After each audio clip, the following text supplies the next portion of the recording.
이제 오늘 우리에게 주신 하나님의 말씀을 받겠습니다. 오늘 함께 나눌 하나님의 말씀은 요한계시록 2장 18절부터 29절까지 말씀입니다. 요한계시록 2장 18절부터 29절까지 말씀을 함께 교독해서 읽겠습니다. 두아디라 교회의 사자에게 편지하라. 그 눈이 불꽃 같고 그 발이 빛난 주석과 같은 하나님의 아들이 이르시되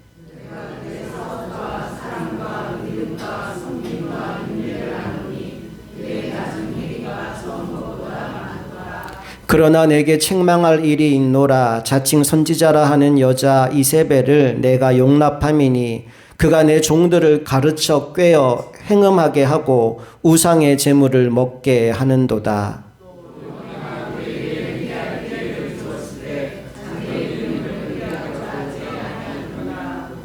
볼지어다 내가 그를 침상에 던질 터이요 또 그와 더불어 간음하는 자들도 만일 그의 행위를 회개하지 아니하면 큰 환난 가운데 던지고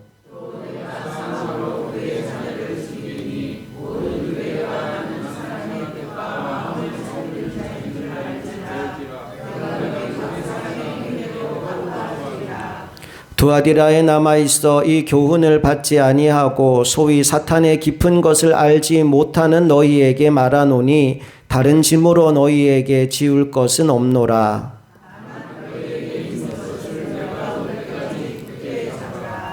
이기는 자와 끝까지 내 일을 지키는 그에게 만국을 다스리는 권세를 주리니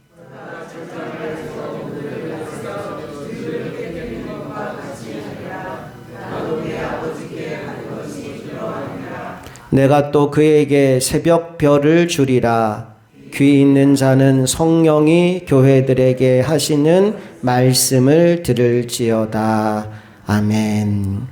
오늘은 회개의 기회를 붙잡으라 라는 제목으로 하나님 말씀 나눕니다. 옆 사람과 인사할 때 회개의 기회를 붙잡읍시다 인사하겠습니다. 회개의 기회를 붙잡읍시다. 아멘. 오늘은 이 전체 구조 중에 두 번째 바로 7 교회를 향한 메시지, 그 중에서도 네 번째 교회죠. 에베소, 서머나, 버가모, 그리고 두아디라 네 번째 교회에 주신 말씀을 함께 나누려고 합니다. 우리 각 교회마다 주신 메시지들이 있는데 한 말씀들만 좀 정리하고 넘어가려고 합니다. 먼저 에베소 교회에 주신 핵심 메시지가 뭐냐 하면 뭐라고 적혀 있나요? 처음 사랑을 회복하라. 에베소 교회는 열심히 있고 이단들에게서 진리를 사수하고 굉장히 칭찬받을 게 많은 교회였어요. 그런데 한 가지, 처음 사랑을 잃어버렸어요. 그게 얼마나 무서운 일인지 너희가 회개하고 처음 사랑 회복하지 않으면 촛대를 옮겨버리겠다. 무서운 말씀을 하셨습니다. 여러분 주님과의 첫사랑을 회복하게 되기를 축복합니다. 아니 이전보다 지금 그 사랑이 더 깊어지고 더 넓어지고 더 풍성할 수 있기를 간절히 소망합니다. 우리 한번 옆 사람과 인사할 때 처음 사랑을 회복합시다 인사하겠습니다. 처음 사랑을 회복합시다. 아멘. 자, 두 번째 교회인 서머나 교회에 주신 핵심 메시지는 뭐냐 하면요. 뭐 하라고 적혀 있나요? 죽도록 충성하라. 서머나 교회는 책망 없이 칭찬만 받았던 교회입니다. 하나님 앞에 정말 열심히 헌신한 교회예요. 작은 능력밖에 없었지만 그러나 하나님 앞에 집중했어요. 그런데 그 교회가 여러 가지 어려움을 당했는데 그게 끝이 아니고 또 다른 환난이 있을 것이다 라고 말씀하십니다. 너희가 10일 동안 고난을 받을 것이다 라고 말씀하셔요. 그런데 그 다음에 주신 말씀이 너희들 고난이 온다고 환난이 온다고 도망가지 말고 죽도록 충성해라. 그러면 생명의 관을 너희에게 주겠다라고 약속하셨습니다. 여러분 인생 가운데 여러 가지 환난과 어려움이 오겠지만 그렇다고 주님을 부인하고 떠나가는 것이 아니라 죽으면 죽으리라 라는 마음으로 끝까지 충성하셔서 생명의 면류관을 받아 누리는 주인공들 다 되시기 바랍니다. 우리 한 번 더 인사할 때 우리 죽도록 충성합시다 인사하겠습니다. 아멘, 아멘. 죽도록 충성합시다.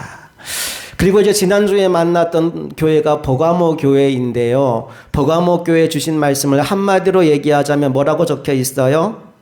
틈타지 못하게 하라입니다. 버가모 교회 담임 목사격이었던 안디바가 순교했어요. 그런데 그 상황 속에서도 버가모 교회 성도들은 믿음을 지켰어요. 그런데 뒷문을 통해 몰래 들어왔던 발람의 교훈, 니골라당의 교훈에 넘어가 버려서 영적인 간음과 우상 숭배에 빠진 교회가 버가모 교회였어요.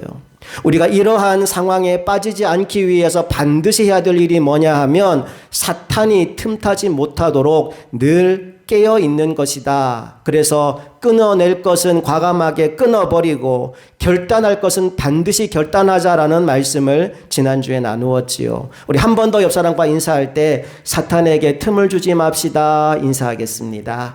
사탄에게 틈을 주지 맙시다. 아멘. 자, 이제 오늘 드디어 네 번째 교회인 두아디라 교회를 만나보게 될 텐데, 두아디라 교회는 지도상으로 보면 내륙으로 조금 들어간 곳에 있습니다. 에베소, 서머나 버가모가 해안에 위치해 있다면 두아디라는 약간 안쪽으로 들어가 있지요. 그래서 앞에 세 교회보다는 규모도 좀 작고 중요도도 떨어지는 도시입니다. 특별히 두아디라는 상업으로 유명한 도시였는데 그 중에서도 옷감이나 염색업이 유명했던 곳입니다. 바울이 빌립보에 가서 전도하다가 만났던 사람 중에 혹시 자주장사 루디아를 기억하시나요?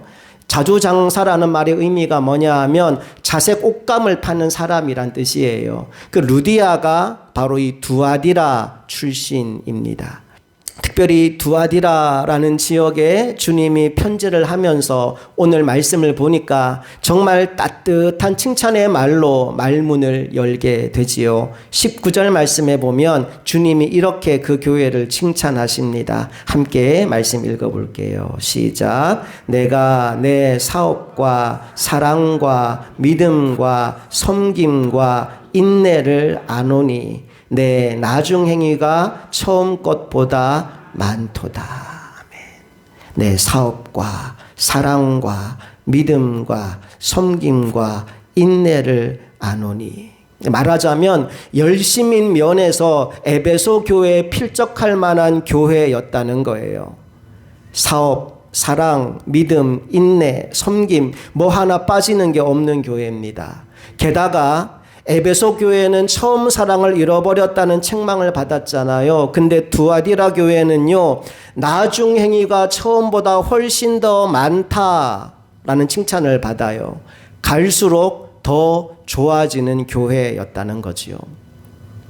지금 인천 부광교회를 담임하시는 김상현 목사님, 그분이 첫 목회지에서 있었던 일화를 제가 들었던 적이 있어요. 첫 목회지니까 굉장히 작은 교회였을 겁니다. 지방에서 교역자 회의를 갔는데 거기 있는 목사님 중에 한 분이 자기를 볼 때마다 작은 교회 목사, 작은 교회 목사 그렇게 부르더라는 거예요. 한두 번 하면 뭐 그냥 참고 넘기겠는데 볼 때마다 그런 얘기를 하니까 기분이 썩 좋지 않은 거죠.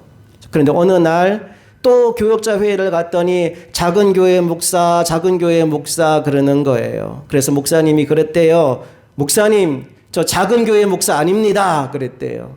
그랬더니 그 목사님이 당황하면서 그럼 큰 교회 목사야? 라고 얘기를 하더라는 거죠. 그래서 큰 교회 목사도 아닙니다. 그랬대요. 그럼 뭔데? 그때 목사님이 이렇게 말했대요. 저는 커가는 교회 목사입니다. 그때는 대답할 말이 변변치 않아서 그렇게 둘러대듯이 말했는데 하나님이 정말 그 말대로 역사해 주셔서 그 지방의 다른 교회들은 거의 다 고만고만하게 그대로 있는데 김 목사님 목회하는 교회는 진짜 점점점 커가게 되었다는 말씀을 들려주더라고요. 우리 교회도 내 나중 행위가 처음 것보다 많도다. 가면 갈수록 더 좋은 교회로 소문나게 될 수 있기를 간절히 바랍니다.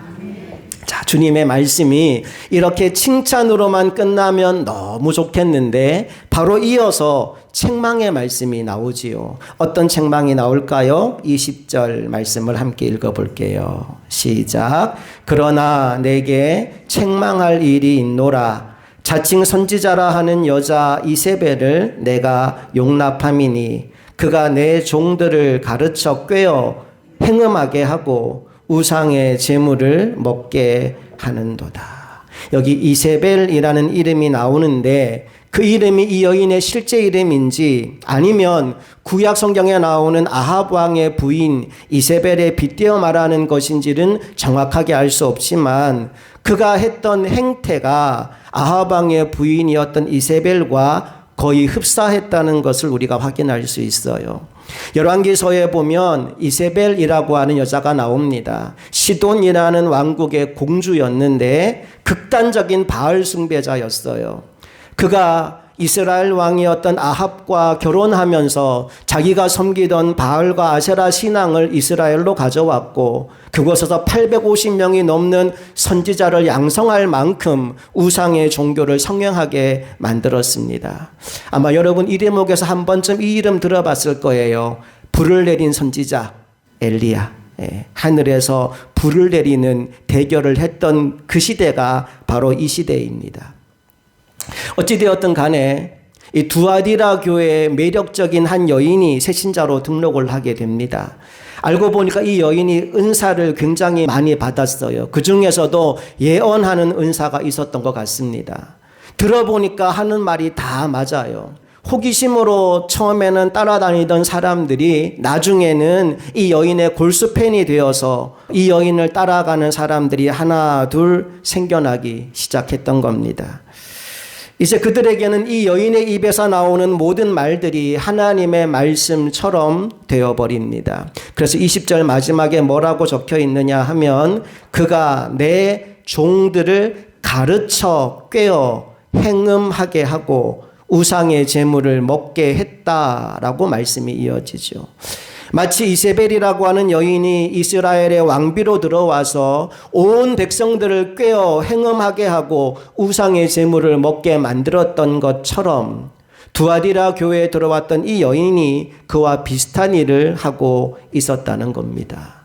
그런데 놀라운 사실 21절 말씀을 보니까요, 하나님이 그런 여인에게도 회개할 기회를 주셨다라고 말씀합니다.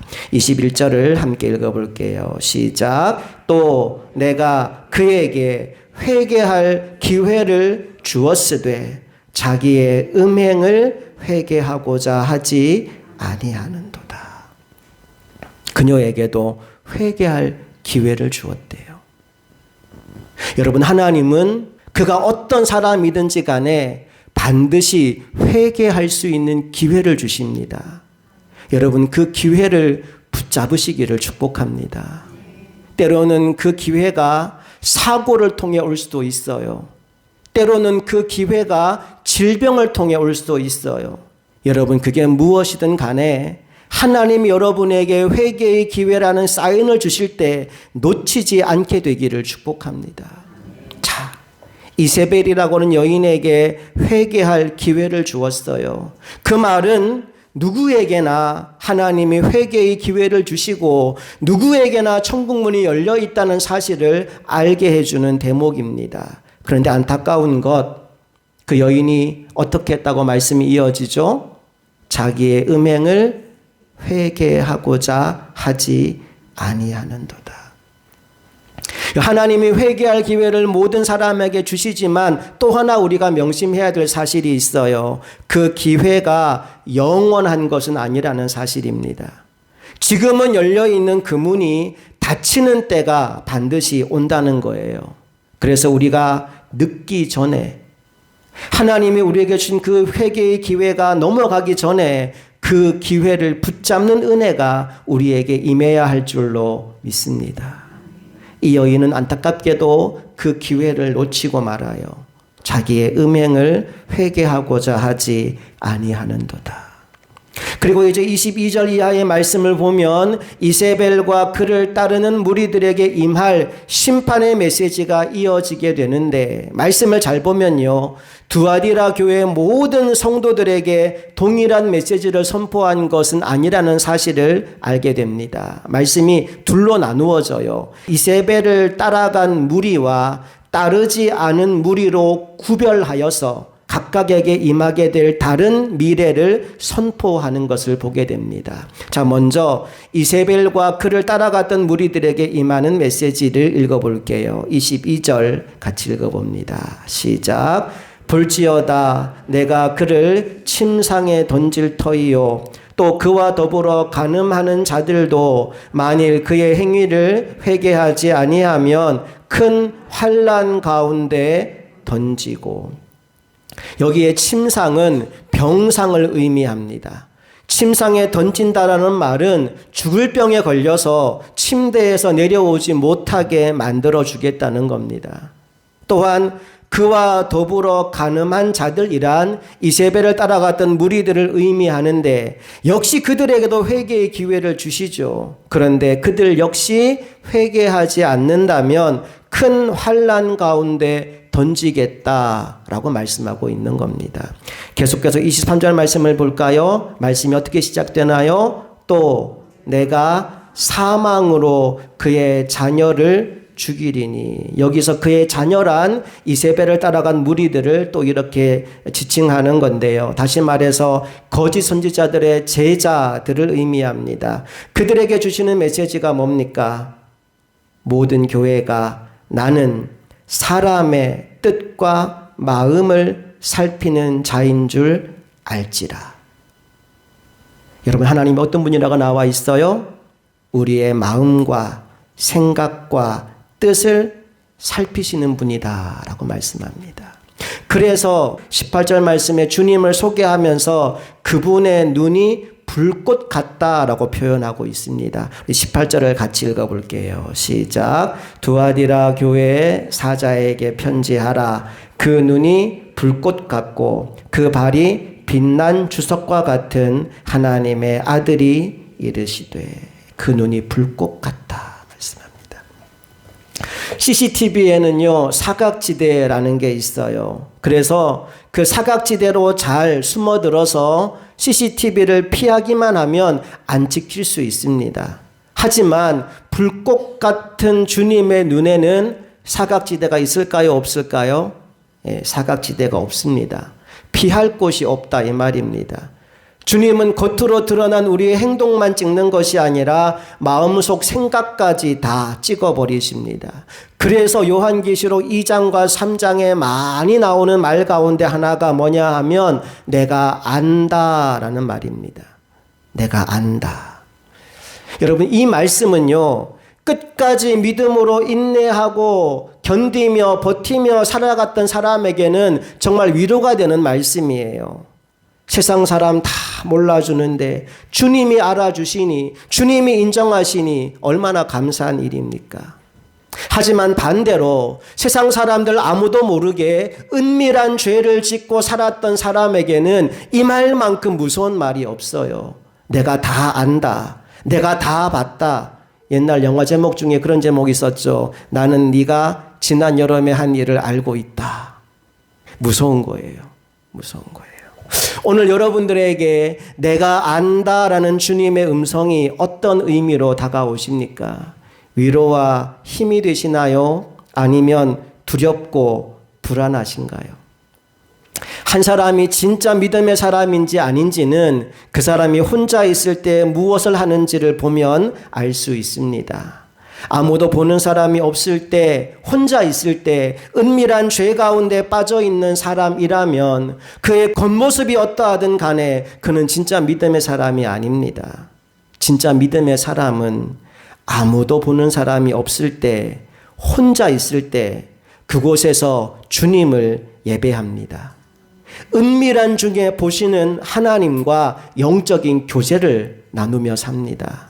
마태복음 6장 6절에 이렇게 말씀하죠. 다 같이 읽어봅니다. 시작. 너는 기도할 때 내 골방에 들어가 문을 닫고 은밀한 중에 계신 내 아버지께 기도하라. 은밀한 중에 보시는 내 아버지께서 갚으시리라. 나는 저와 여러분이 이런 사람, 아무도 보는 사람이 없는 그때 하나님과 더 깊은 교제를 나누는 진짜 믿음의 사람들이 다 될 수 있기를 간절히 축복합니다. 이제 23절 말씀을 다시 보시면요. 우리 주님이 사람의 뜻과 마음을 다 살펴보시는데, 그리고 마지막에 살피고 끝이 아니라고 하죠. 마지막에 뭐라고 적혀 있습니까? 내가 너희 각 사람의 행위대로 갚아 주리라 말씀합니다. 한마디로 말하자면 심판하시겠다는 거예요. 여러분, 심판은 엄중하게 하는 겁니다. 인정사정 봐주고 이런 거 없어요. 심판자는 흔들리면 안 됩니다. 그래서 아까 주님을 소개하면서 그 눈은 불꽃 같은데 그 발은 무엇과 같다고 기록되어 있죠? 빛난 주석 같다고 기록돼요. 주석이 뭐냐 하면요, 엄청나게 무거운 쇳덩어리를 말합니다. 아주 엄중한 흔들리지 않는 심판자의 모습을 빛난 주석과 같은 발이라고 표현했던 거지요. 지난번에 제가 한번 말씀드린 것 같은데, 요한계시록 20장에 가보면 주님이 흰 보좌에 앉으셔서 심판하시는 장면이 나옵니다. 주님이 심판하실 때 그분 앞에 책이 몇 권 있다고 말씀드렸나요? 2권의 책이 있습니다. 한 권은 생명책이고요. 또 한 권은 행위록이라고 말합니다. 이 행위록 안에는 이 사람의 일평생의 삶이 다 기록되어 있어요. 어떤 행동을 했다만 기록되어 있는 것이 아니라 그 행동의 동기, 어떤 마음과 생각으로 했는지까지 다 기록되어 있어요. 그러니까 그 누구도 피해갈 수 없고 어떤 변명도 할 수 없도록 정확하게 기록된 책이 행위록입니다. 자, 질문. 여러분이 주님 앞에 다 가서 심판대 앞에 앉게 될 텐데 주님이 2권의 책 중에 무엇을 먼저 보실까요? 생명책일까요? 행위록일까요? 네, 생명책을 먼저 보십니다. 생명책을 통해서 이름이 있는지를 살펴봅니다. 그리고 홍길동 이름이 있구나, 이름을 확인했어요. 그럼 행위록을 볼까요? 안 볼까요? 행위록 볼 필요가 없어요. 너는 예수 그리스도 십자가 보혈로 깨끗함을 얻었으니 너의 과거 지은 죄가 내가 보이지 않는다. 너는 내 백성이니 하나님 나라로 들어갈지어다. 그래요. 자, 그런데 책을 폈는데 이름이 없어요. 그 순간 곧바로 너 지옥이야 말씀하지 않으셔요. 그래, 네 이름이 없네. 그러면 네가 어떻게 살았는지를 내가 이제 살펴보겠다. 그러면서 태어나서 죽을 때까지 그가 어떤 삶을 살아왔는지를 쫙 이야기하기 시작합니다. 너 그날 그때 이렇게 했지, 이런 생각했지, 이런 행동했지, 내가 다 알고 있어. 너도 기억나지? 잊어버리지 기억나게 만들어 주셔요. 그리고 나서 야, 너 이렇게 죄를 지었는데 너 어디 가야 되겠니? 라고 물어요. 스스로 생각해도 내가 죄인임을 정말 빼도 박지 못하게 만드셔서 심판의 자리로 가게 만드신다는 겁니다. 여러분, 그 심판을 피할 수 있는 딱 한 가지 방법, 유일한 방법이 뭐냐 하면 이 땅에 사는 동안 회개하고 예수님을 제대로 믿는 겁니다. 옆 사람과 한번 인사합시다. 우리 예수님 잘 믿읍시다. 인사하겠습니다. 아멘, 아멘. 자, 이제 이세벨의 유혹에 넘어간 사람들에게 임할 심판을 우리가 나누었다면 그 유혹에 넘어가지 않은 사람들, 남은 사람들에게 어떤 말씀을 주시는지를 우리 확인해 보겠습니다. 24절과 25절 말씀을 함께 읽어볼게요. 시작. 두아디라에 남아있어 이 교훈을 받지 아니하고 소위 사탄의 깊은 것을 알지 못하는 너희에게 말하노니 다른 짐으로 너희에게 지울 것은 없노라. 다만 너희에게 있는 것을 내가 올 때까지 굳게 잡으라. 아멘. 너희들한테는 더 할 말 없다는 거예요. 그냥 지금 하는 거 그대로만 해. 그러면 돼. 라고 말씀하는 겁니다. 나는 우리 교회도 저와 여러분도 주님 앞에서 이런 칭찬을 듣는 교회가 될 수 있기를 간절히 바랍니다. 지금 잘하고 있어. 그대로만 하면 돼. 라고 말입니다. 자, 이제 마지막까지 믿음으로 살아간 성도들에게 주시는 약속의 말씀, 우리 26절부터 28절까지 어떤 약속을 주시는지 함께 읽어봅니다. 이기는 자와 끝까지 내 일을 지키는 그에게 만국을 다스리는 권세를 주리니 그가 철장을 가지고 그들을 다스려 질그릇 깨뜨리는 것과 같이 하리라. 나도 내 아버지께 받은 것이 그러하니라. 내가 또 그에게 새벽별을 주리라. 아멘.